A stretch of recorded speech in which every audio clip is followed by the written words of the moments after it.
దక్షిణ భారతదేశంతో పోల్చుకుంటే ఉత్తర భారత్లో నేరాల రేటు కాస్త ఎక్కువనే గణాంకాలు చెప్తున్నాయి. ముఖ్యంగా బీహార్, ఉత్తరప్రదేశ్ వంటి ప్రాంతాల్లో రౌడీయిజం, గుండాగిరి చలాయిస్తుంటారు గ్యాంగ్స్టర్స్. అక్రమ ఆయుధాలను కలిగి ఉంటారు.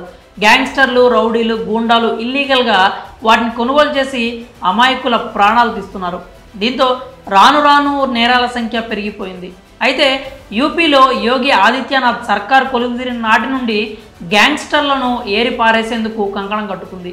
ఇప్పటికే అనేక మంది రౌడీ మూకల్ని లేపేసింది. గ్యాంగ్స్టర్ కనబడితే చాలు కాల్చి పడేస్తోంది. తాజాగా gangster most wanted notorious criminal Ravi Khana alias రవినగర్పై దృష్టి సారించింది యూపీ సర్కార్. ఓ కేసులో భాగంగా గ్రేట్ నోయిడా పోలీసులు అతనికి సంబంధించిన 100 కోట్ల రూపాయల ఆస్తిని జప్తు చేశారు. అందులో 80 కోట్ల విలువైన విలాసవంతమైనటువంటి బంగ్లా కూడా ఉంది. ఇంతకు ఆ బంగ్లా ఎవరిదంటే కాజల్ ఝా అనే మహిళది. ఢిల్లీలోని న్యూ ఫ్రెండ్స్ కాలనీలో నిర్మించిన ఇంటిని గ్రేటర్ నోయిడా పోలీసులు సీజ్ చేశారు. ఆ ఇంట్లో మాఫియా గ్యాంగ్లో పనిచేస్తున్న కాజల్ ఝా అనే మహిళ నివసిస్తోందని విచారణలో తేలింది. ఇంతకు ఈ కాజల్ ఝా ఎవరు, ఆమెకు ఈ భవంతి ఎలా వచ్చిందనే వివరాలు తెలుసుకుందాం.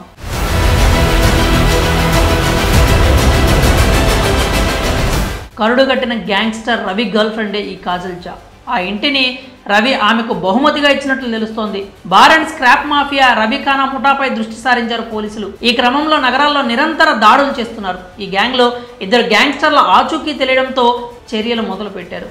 ఢిల్లీ, గజియాబాద్, డెహ్రాడూన్, పంజాబ్, బులంద్ షహర్లలో ఉన్న ముఠా రహస్య స్థావరాలు, ఆస్తులు, గోదాములను గుర్తించారు పోలీసులు.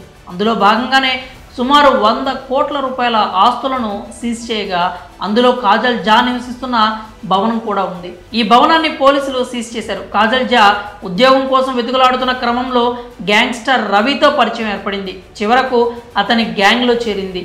ఆమె కనుసన్నల్లోనే ముఠా వ్యాపారం జరుగుతుంది. గ్యాంగ్స్టర్లను శాసించే స్థాయికి చేరింది.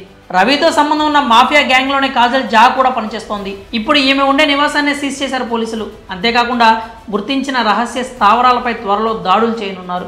ఆస్తుల జప్తుతో పాటు ఆర్థిక లావాదేవీలు జరిపేందుకు వీలు లేకుండా పోలీసులు చర్యలు తీసుకున్నారు. రవితో పాటు ఇతర గ్యాంగ్స్టర్స్ బ్యాంకు ఖాతాలను బ్లాక్ చేశారు. ఏటీఎంతో సహా అన్ని కార్డులను సీజ్ చేశారు. మరి పోలీసులు తీసుకుంటున్న ఈ చర్యలపై మీ అభిప్రాయాలు ఏంటో కామెంట్స్ రూపంలో తెలియజేయండి.